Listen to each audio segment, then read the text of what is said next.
Will somebody tell me if we're supposed to start the program? Freeman hits the ball to right field. Into right field. She is gone. Oh, what a pass. Doncic, perfection there on the assist. A little magic from Doncic. Stafford takes the shoulder, takes a shot downfield. It is caught by Nakua. He picked him on his shoulder and made the catch. One of a kind player. One of a kind season. Shohei Ohtani starts the 50-50 club. Dumping in on the count. LeBron James at the buzzer. This game's in the Admiral refrigerator. The door is closed, the lights out. Butter's getting hard, the eggs are cooling, and the jello is jiggling.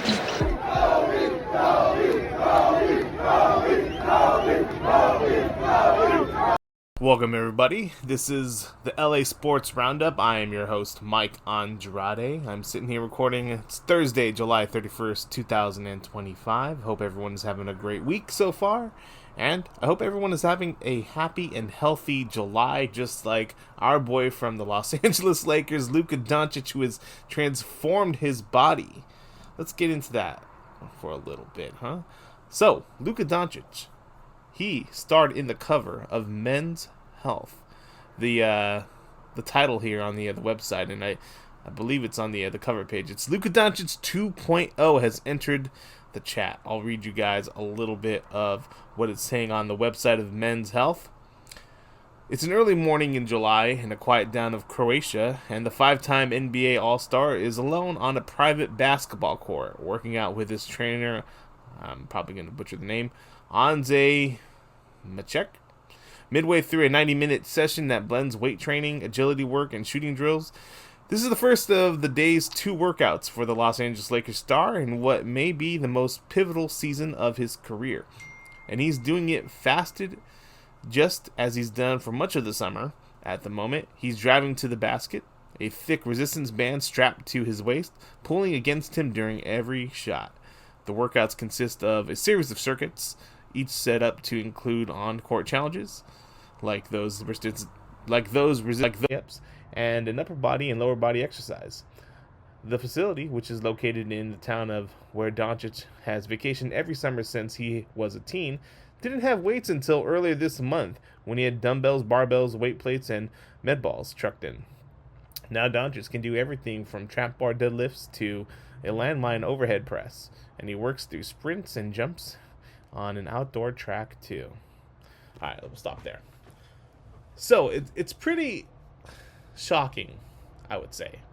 I'm going to use the word shocking because it is shocking that Luka has never really done any kind of circuit training with weights before. Like, any kind of circuit training in terms of, I'm not going to say the word like CrossFit or anything like that, but we'll just use circuit training. He's never done that before. I believe the only thing he's really done is just on the court basketball training and probably some cardio training. That is unheard of when you think about an elite athlete, especially the type of elite basketball player the way Luka Doncic is on the court. Luka is a top 10 player in the NBA, and solely he's gotten there just purely based off of his skills. Now, he's been working on his skills since he was probably 6 or 7 years old. That's been well documented. And Luke is one of the greats in the NBA right now. But to tell me that this guy has never really cross-trained like that before in his life, using bands and weights, that's crazy. Now I'll give you guys a little bit of insight to what I've been doing with my personal life over the last 8 months. 8 months ago, I joined a CrossFit gym. I was severely out of shape. I was diabetic, and I'm only 34 years old. And so being diabetic at 34 is not a great thing. Through the years, I had gone to the gym, and I had phases of going into the gym and working hard, but never really lasted. And I've been working out since I was 15. I played football. We did squats, deadlifts, bench, all that. But nothing to the extent of what I'm doing now. 8 months ago, stepped into that CrossFit gym, and it's changed my life completely. Not only have I shedded quite a few pounds, but my body mass has changed. I'm doing workouts I had never even imagined I'd be able to do in my life. I'm at a point now where I'm feeling really confident about myself, And it's all due to the strength training, the conditioning, everything that I'm doing there. And also, I'm eating right. This goes hand in hand. But I am not a star NBA player like Luka Doncic. Luka, like I said, it is amazing that he has gone to the level that he has with just strictly basketball workouts. But just conditioning himself to get to a point where he's great on the court, but probably not great in the gym. And, that's probably one of the reasons why Dallas did what they did. And, obviously it was a huge, stupid mistake for them to trade Luka, regardless of the reasoning, of Nico Harrison's reasoning, why he wanted to trade Luka Doncic, because it was idiotic. Luka meant so much to that franchise, their fan base, to everyone on that team. He was their man. For trading away Luka Doncic for the reasons they did, that was absolutely stupid. But, him not really taking the gym seriously throughout his career played a big factor in that. And for him to really dedicate himself now into the gym, to doing cross training, to doing weights, bands, resistant bands, doing different forms of cardio. He didn't play basketball for 1 month. He set the basketball down, and he stuck to something new. I think that's going to do wonders for his body, and you can already tell the difference. Look at him. He was on the Today Show. He looked lean as ever on the Today Show, just talking about his fitness regimen now. And obviously, it's motivation, right? The reasons why Dallas dumped him off to the Lakers is because they're afraid that he was going to eat himself and drink himself into oblivion. Probably not really, but, those were the reasons why, though. I mean, they're afraid that he wasn't taking care of himself in a way in which he should have, and then it was going to lead to more injuries down the road, and they did not want to give him that the full Supermax contract. Look, Luka Doncic, even at that point, still probably he is a top 10 player. And like I said, dumb as hell for them to get rid of him. But Luka is now motivated more than ever now to show them that not only did they make a gosh dang mistake, but he's going to rub it in every fashionable way in their faces when he sees them on the court. And whoever bought into that notion that he was just going to be out of shape, he's going to rub it in their faces now. Whenever he steps on the court, whenever you see him in public, whenever, to show them that not only is he not that person that they portrayed him to be, but he is going to be an elite player for years and years to come. And that image that they portrayed him to be, that's out the window now. And I hope to God it stays. I hope that this isn't just something that he does for this summer and then kind of just lets old habits be old habits again. I think he is motivated. You can see it now. And honestly, it's something that we as Lakers fans, we're excited to see. Look at this guy. I mean, he's not only trying to become the face of the Lakers, but Luka wants to be the face of the NBA. He's looking at a guy like Shai Gilgeous-Alexander of the Thunder coming off an NBA championship, and he's looking at him and saying, that should be me. Now, probably he's thinking that should have been me with the Dallas Mavericks, but we're forgetting about the Mavericks now. The Mavericks are his ex-girlfriend that dumped him. And now, as much as it hurts to be dumped, he's really just trying to put his mind and his focus onto moving on now. And moving on means you're with the Lakers now. And now him being with the Lakers, there's a big limiting thing that he has to do. Not only did he put himself into great shape into the public's eye and seeing him that he's not what the Mavericks portrayed him to be, he put himself into great shape, and that's all well and good. Now the next step into him moving on, into his future, is now putting pen to paper with the Los Angeles Lakers on signing that extension. Now, the first day he could do that is actually 2 days from now, on August 2nd. And I believe that contract could be 3 or 4 years, maybe 4 or 5 years. I'm not quite sure. But it'll be the extension. It won't be the full-size Supermax that Dallas could have offered him, but it'll be a tier just below that. And I think Luka Doncic would want to get that signed as soon as possible before he plays Euro basketball with Croatia, because look, anything can happen. Injuries can happen. You know, knock on wood. I'm not trying to jinx anything with Luka Doncic on that. Obviously, he's our guy. He's our main focus for hopefully years and years and years to come. But I would think that he would want to sign that contract as soon as possible, just to get it out of the way before playing Euro basketball, and especially getting it done before the NBA season starts. Now, look, it's up to him to sign. You know, first day could be on August 2nd, and I fully expect anytime between August 2nd and a few days after that, we'll probably know something. I really don't think he's going to try and delay that. I think there's a lot of reports out there saying that he could delay signing it. It just doesn't make any sense to me, to be honest. Like, why would he want to delay that? Just get it out of the way. And, Luka, the ball is in your court now to how, when you want to sign that extension. You could do it on Saturday, which I think it would be a great day for him to sign, and just get it out of the way, and then you can play your Euro basketball. The Lakers can make a presser out of it. We have Luka Doncic for the next 4 years, and he's our guy. And I think, all in all, what he's done this summer with getting himself right into shape, like actually good physical shape, and then signing that extension, it would be you could say that it would be a good summer for Luka. And then him playing basketball for Croatia. I mean, those three things in itself, a great summer for Luka. And you can say for the Lakers end, hey, look, we had a pretty decent offseason ourselves. We didn't trade any assets that people were expecting us to trade. We actually landed a couple key guys to get us into contending in the NBA in the Western Conference. DeAndre Ayton and Marcus Smart. And so, all in all, it was a pretty good summer for both sides, I would say.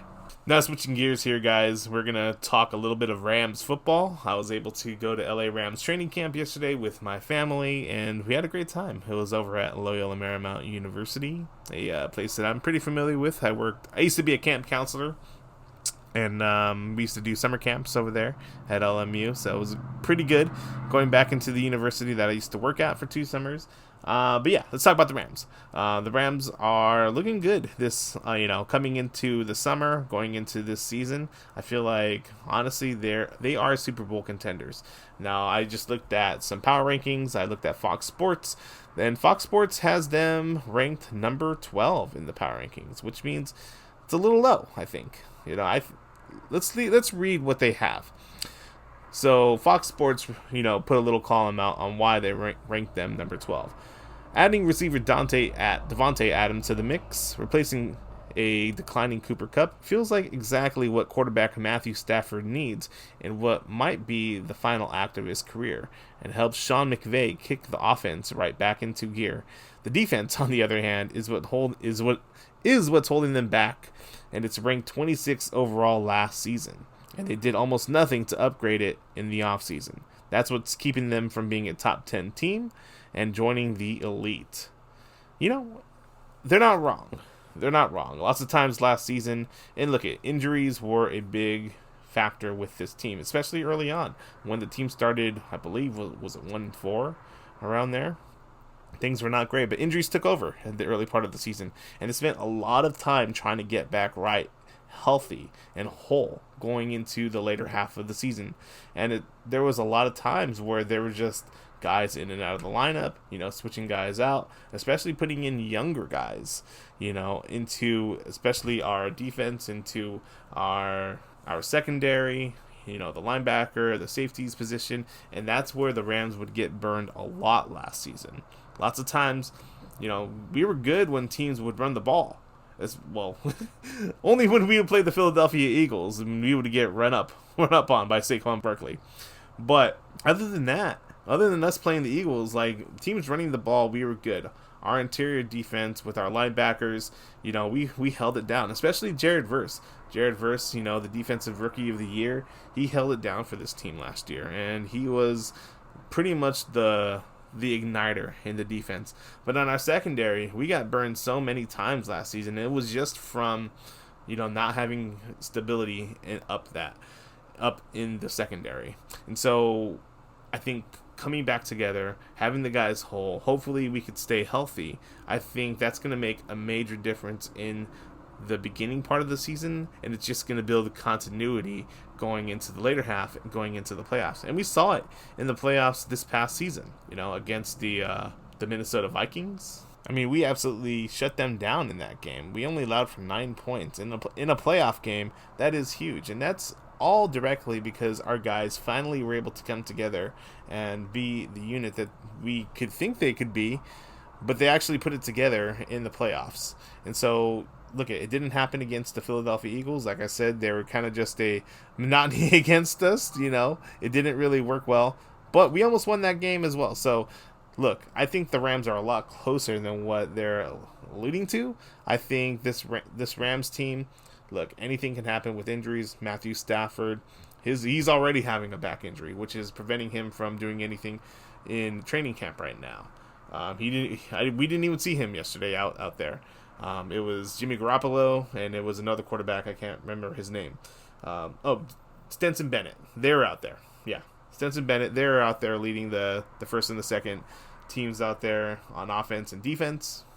Not defense, but offense versus defense.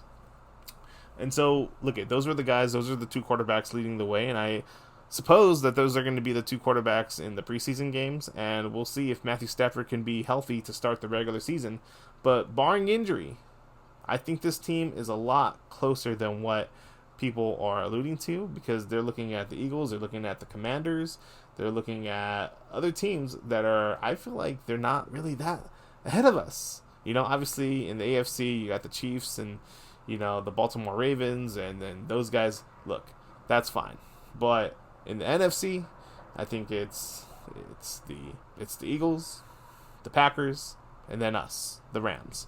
And so looking at that, I think we're right there with those teams. I mean, just looking at our starting defense, we have Brendan Fisk, Poona Ford, Kobe Turner, which, he's been on the team for a long time now. He's a veteran. He's a captain on this team. Byron Young, Troy Reeder, Omar Spates, the young second-year sensation Jared Verse, Darius Williams, Cameron Curl, Cameron Kitchens, Akella Witherspoon, and Quentin Lake.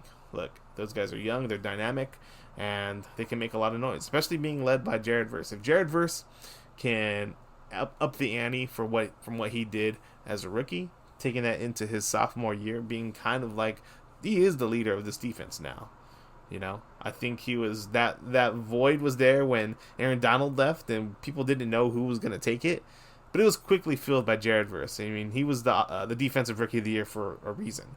And so if Jared Verse can not only match what he did last season as a rookie and just up the ante as a sophomore into his second season, and like I said, injuries are going to happen in football. It's just a matter of the staggering of injuries. Last season, it staggered way in the beginning of this team, right? And so if the injuries can kind of just mitigate itself, it's going to happen.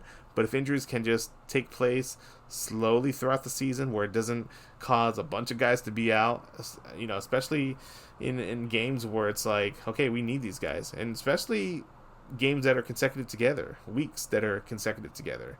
That's where it takes a hit. If we have a lot of guys out that need 3-4 weeks of rest, that's huge, especially in the NFL when losing 1 or 2 games can really make the difference of your season. And not only the defense, but the offensive line as well. The offensive line took a major hit last season. There was guys shuffled all throughout the offensive line, and it really made things hard for Matthew Stafford. And so if the offensive line can really just be healthy, as they were in the playoffs, and now taking that into this season where they can just come back together all throughout, being stronger, that's going to be huge. We have guys like Rob Havenstein, Kevin Dotson, Coleman Shelton, Steve Avila, Lark Jackson. Especially if Lark Jackson can get past some of the personal troubles as well, we'll be okay.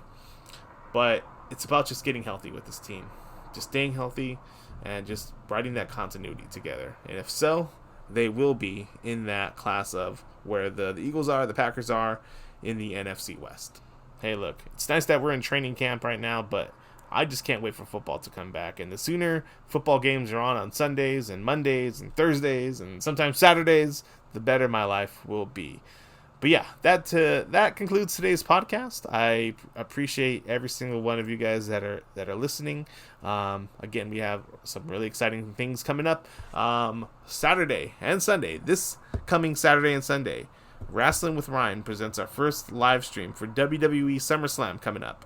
We're going to be live streaming the main events Saturday. I believe the main event for Saturday is CM Punk versus Gunther for the world title, and Sunday's main event, John Cena defending his WWE title against Cody Rhodes.